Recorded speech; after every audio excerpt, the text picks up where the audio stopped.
when Armenia has been attacked by Azerbaijan, Armenia has officially applied to CSTO based on the treaty obligations of CSTO partners. We applied to them and to Russian Federation. The response we have received so far has not been satisfactory for the Republic of Armenia, because we have expected a strong condemnation and an action, not only condemnation, to defend Armenia based on treaty obligation of our allies. Hello, and welcome to Frontline with Lucy Fisher on Times Radio. I'm delighted to be joined today by Varuzhan Nersesyan, the Armenian Ambassador to the UK, who's come on to discuss the renewed conflict in the Nagorno-Karabakh region. To recap, Nagorno-Karabakh is a landlocked region in the South Caucasus that has been the site of an ongoing dispute for several decades. It's internationally recognised as part of Azerbaijan, but home to a mainly Armenian population. In 2020, Russia stepped in to end the bloody fighting by brokering a peace deal. But now the conflict is heating up again. So, Ambassador, welcome to you and thanks for joining us today. So to start with, can you tell us from the Armenian perspective what's happened in the last month and why there's a crisis going on in that region? Absolutely. First of all, thank you very much, Lucy, for this invitation to talk to Times Radio, which is second interview to this great radio. Thank you very much for paying attention to this acute humanitarian crisis unfolding in Nagorno-Karabakh. Today marks the 39th day of the illegal blockade of Nagorno-Karabakh by the authorities of Azerbaijan in gross violation of November 9 ceasefire statement. The blockade goes on officially by so-called environmentalists, which is today in the resolution of the European Parliament described as self-proclaimed environmentalists. This is an orchestrated campaign by Azerbaijani government to continue its systematic policy of ethnic cleansing of Nagorno-Karabakh. We have seen this in continuation of the September aggression of 2022 against Armenia and against Nagorno-Karabakh, as Azerbaijan is not interested, as it appears from these very actions, is not interested in long-term peace. Armenia has declared unequivocally that Armenia is interested in long-term peace and coexistence in the region, and has accepted the 5 principles put forward by Azerbaijan as the principles of resolution.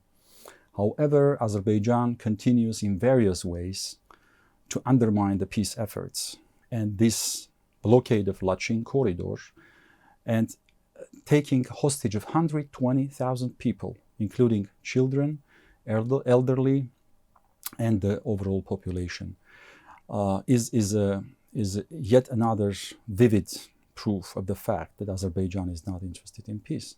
Azerbaijan, all it wants to depopulate Nagorno-Karabakh. As the Azerbaijani president recently declared, he said the road will be open for whoever wants to leave Nagorno-Karabakh. First of all, the ceasefire statement of November 9 says that Azerbaijan is the guarantor of the safe and unimpeded access to and from Nagorno-Karabakh. So by blocking the road under fake environmental concerns, Azerbaijan yet again demonstrates that it's not interested in peace. It wants Nagorno-Karabakh without the local Armenian population. No people, no problem. That's the principle Azerbaijan has. But right now, the issue is in the severe nature of the humanitarian crisis. 120,000 people starved there, as the shelves of the shops are already empty. There is no supply for food and medication, and people are deprived of their fundamental human rights of freedom of movement. And if there was yesterday a slight chance for the children who were separated from their family and they stayed in Armenia, there was a chance through the help of the Russian peacekeepers to move back to Nagorno-Karabakh and to be reunited with their families. Imagine the scale of the aggression on the part of the Azerbaijani so-called environmentalists, because they are not environmentalists, they are employees of special forces of Azerbaijan, who stopped the bus, taking the children there, intimidated the children, conducting psychological pressure over them to such an extent that one of the kids fainted on the spot, and they were subjected to psychological pressure. Kids who were traveling back to be reunited with their families, with their fathers, mothers, and their siblings. So this is the level of the tragedy right now going on in Nagorno-Karabakh, which requires a strong international attention. Unfortunately, the international community has been distracted with so many things going on. Of course, the war in Ukraine and domestic energy crisis in many European and Western countries. But the situation in Nagorno-Karabakh deserves an utmost attention given the scale of unprecedented tragedy. 120,000 people trapped at the hands of Azerbaijani government. And at this stage, it seems there is no exit strategy from this crisis. But give us a flavour of what it's like. You've said there's no food on the shelves in Nagorno-Karabakh. What are you hearing tales of woe from people on the ground there? Well, from the people, and I talk to them because I have friends in Nagorno-Karabakh, we have relatives, we have friends. We know that the situation is dire on the ground, and people are short of supplies. There is no gas. Azerbaijan has shut the gas supply there too, and also the electricity grid, which is taking the electricity they receive from Armenia. So the grid has been damaged, and they do not allow the specialists, the electricity experts to approach that place and to fix it. So in Nagorno-Karabakh, imagine that there is no heat, there is no food, no medication. 120,000 people are trapped in there, and the world watches this in a broad daylight. Of course, we appreciate very much all those, including politicians, parliamentarians here in the UK. 2 days before in the House of Lords, we've seen many lords who stood up and spoke for the rights of the people of Nagorno-Karabakh and for resolving this humanitarian crisis on a rapid basis. We appreciate all those politicians also at the European Parliament yesterday who favored the adoption of true resolutions asking for immediate deblockade of the road. But much more needs to be done. There is a need. This is not a standard situation. This is a humanitarian catastrophe. 120,000 people being blocked. And imagine their psychological situation. People live on their own ancestral land and they are deprived of their right to travel outside the world. Or somebody who wants to travel to Nagorno-Karabakh. Azerbaijan says in a fake way that the road is open, but the road is not open. If the road is open, that people would be able to travel there. There was, before the blockade, 400 tons of goods, food, supply, medication, and all kinds of other goods were daily taken through that corridor.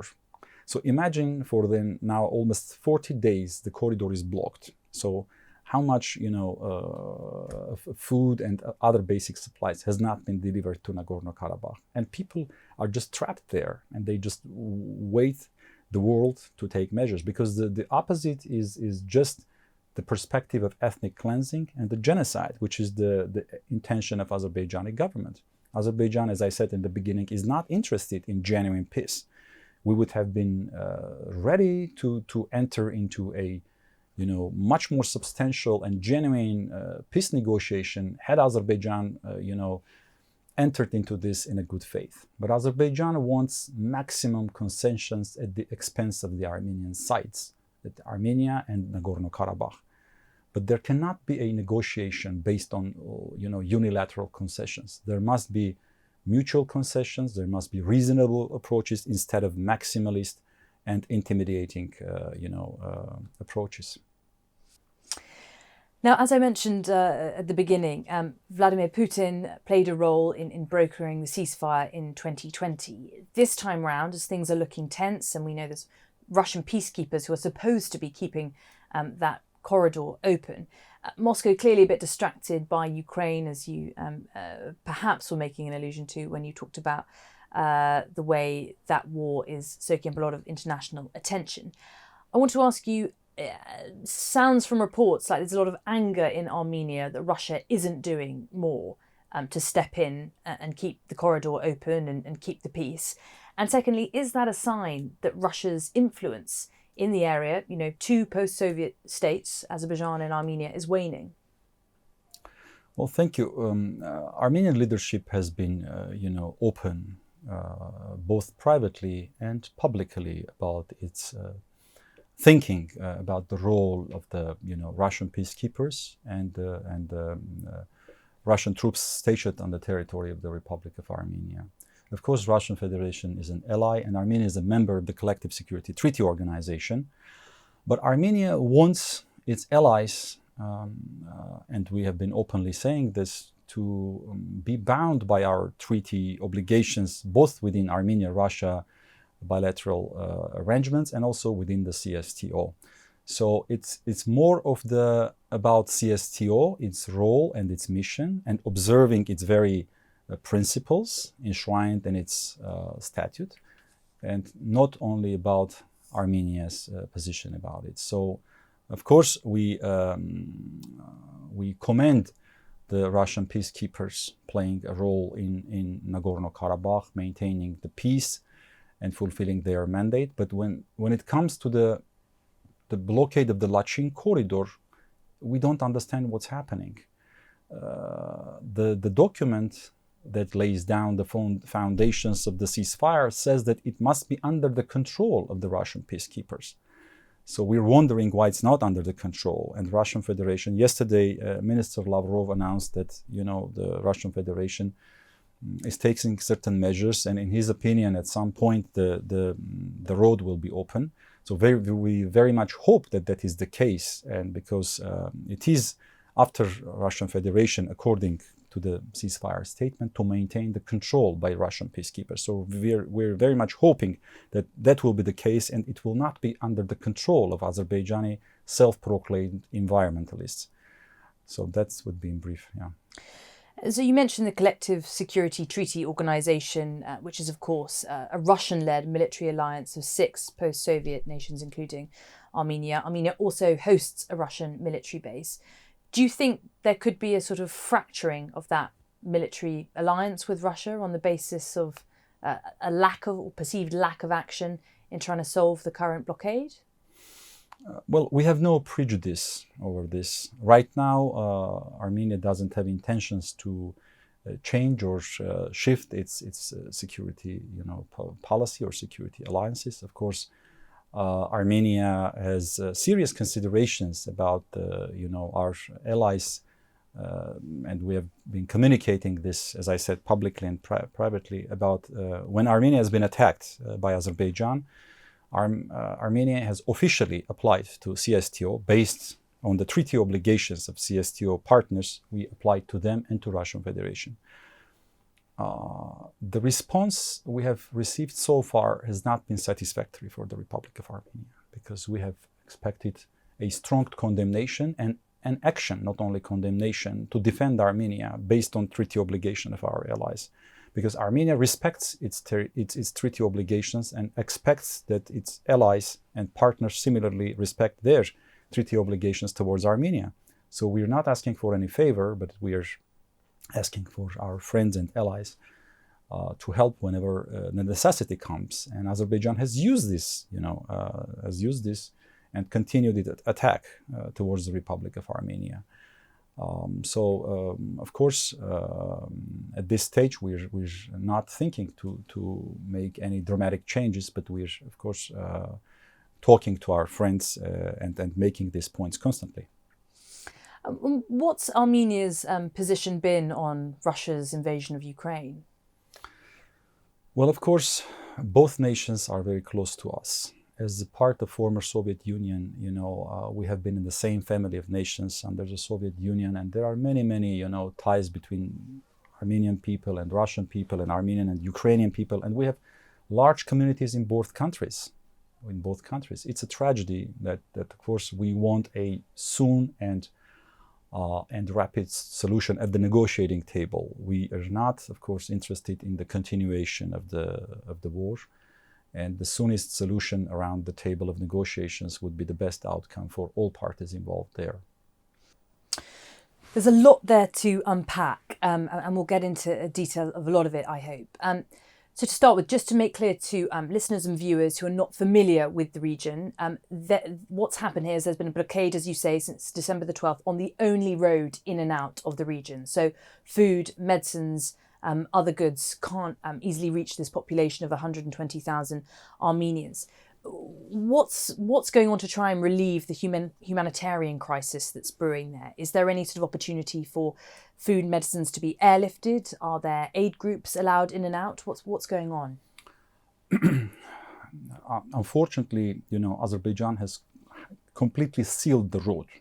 And as I said, the November 9 ceasefire statement designates Azerbaijan as the guarantor. The road must be under the control of the Russian peacekeepers, and the Azerbaijani government guarantees the safe and unimpeded access to and from Nagorno-Karabakh.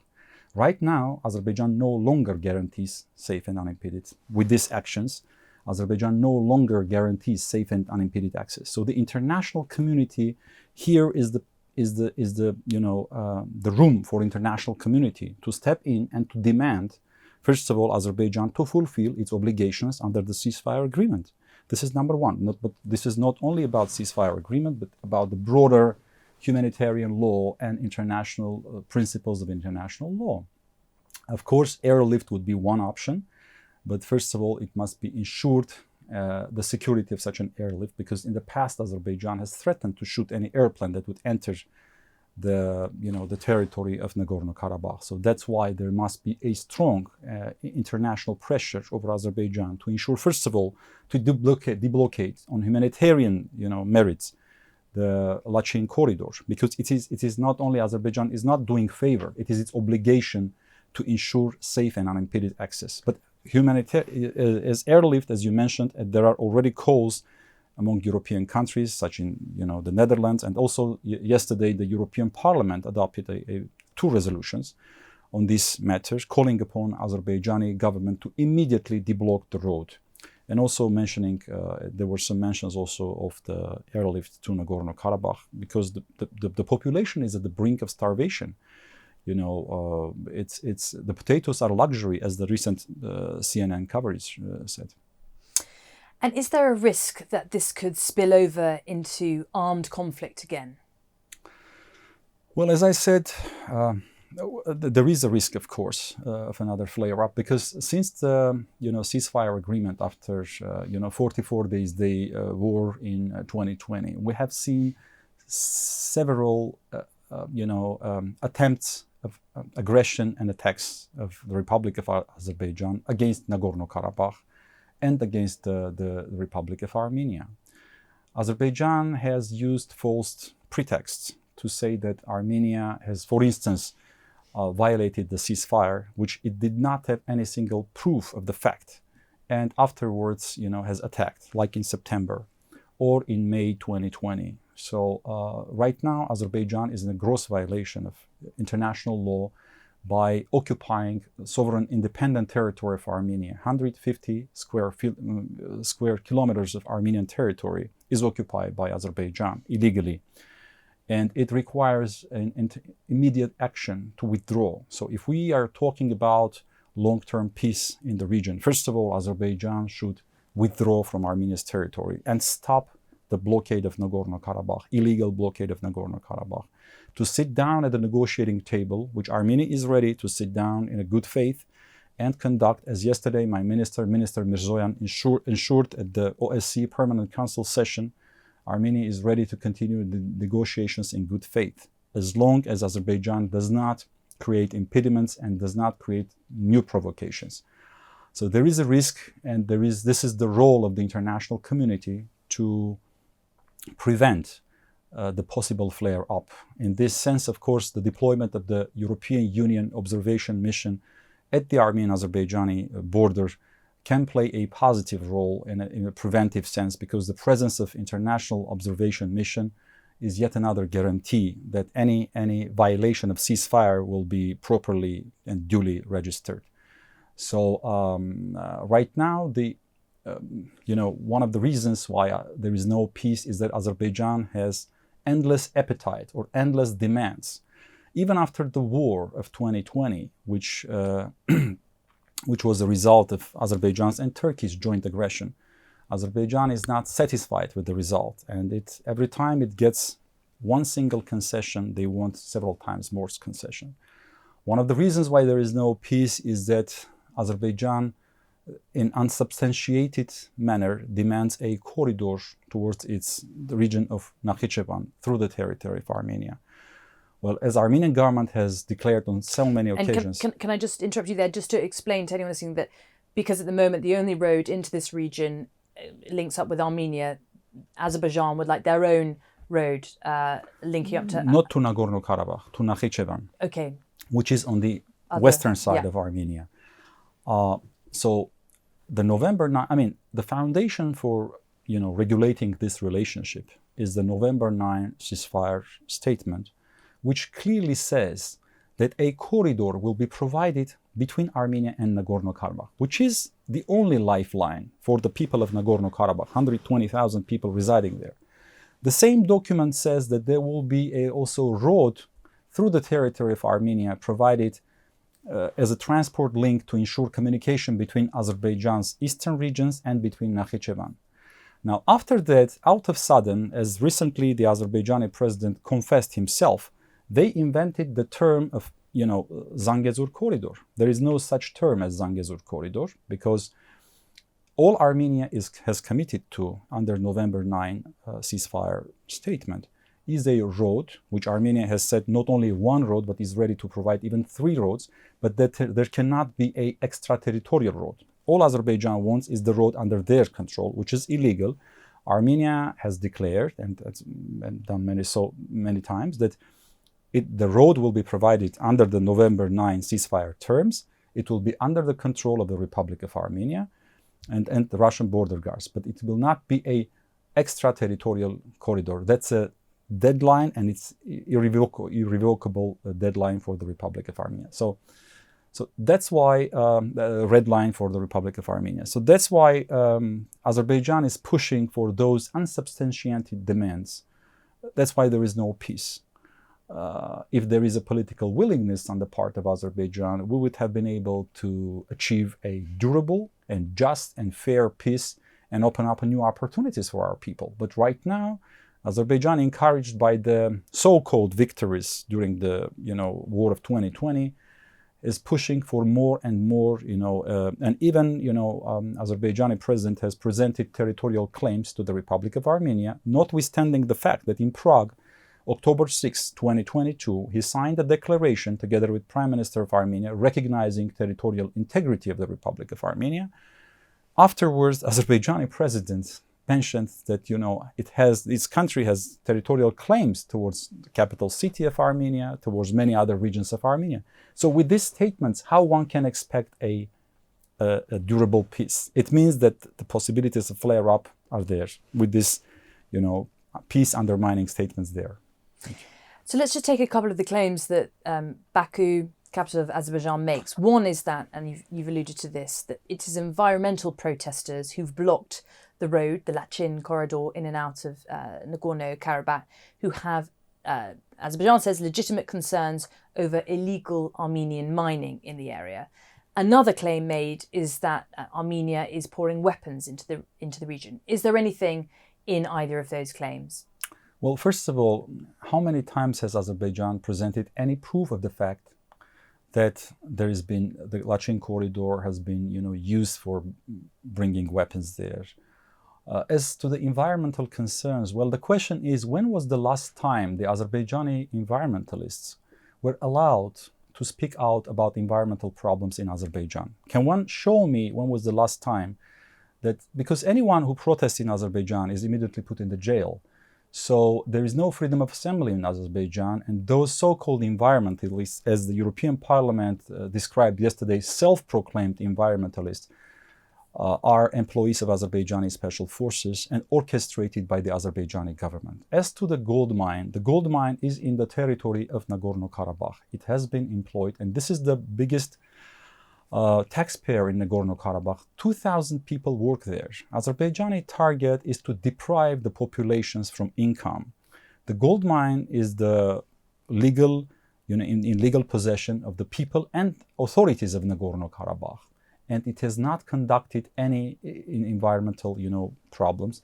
The authorities of Nagorno-Karabakh have invited and are open to accept international, expertise to make sure that the international standards are maintained. But Azerbaijan wants its own, experts to go there and to put control over the gold mine. So this is unacceptable, and that's why we're saying that there must be a reasonable approach, not a unilateral demand to do this and that. So that's why they have blockaded the corridor with demanding an access to the gold mine. But the authorities of Nagorno-Karabakh have said that they would allow international observation mission to make sure that the gold mine corresponds to the international standard, and that offer remains active.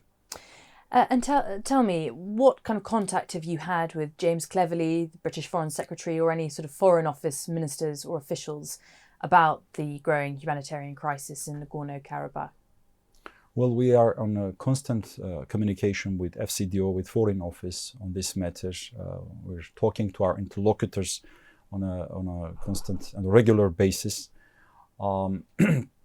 Of course, we appreciate the fact that the UK ambassador to the OSCE in his latest remarks clearly assessed the situation around the Lachin corridor and called upon the Azerbaijani authorities to deblock the road. We very much appreciate the fact that UK has been assuring us that they are working privately with Azerbaijani authorities to make sure that the corridor will be open soon. So we are definitely working, but we hope more can be done to achieve a rapid solution to this humanitarian crisis. Of course, the UK is a permanent member of the United Nations Security Council, and as such, of course, UK is doing steps aimed at the resolution of the situation with other international partners. Well, I'm really glad you've come on to tell us about this. I think it's escaped the headlines in the UK in a large part because of some of the other crises going on, domestic energy price shocks and, of course, the war in Ukraine. But I'm grateful to the SNP MP Chris Law for bringing it to Times Radio's attention, and I know that Tory MP Tim Lawton is hosting a debate in Parliament on it next week. That's all we have time for today. You've been watching Frontline with Lucy Fisher on Times Radio. Thank you to the Armenian Ambassador to the UK, Varuzhan Nersesyan, and thanks also to Times Radio's producer Louis Sykes.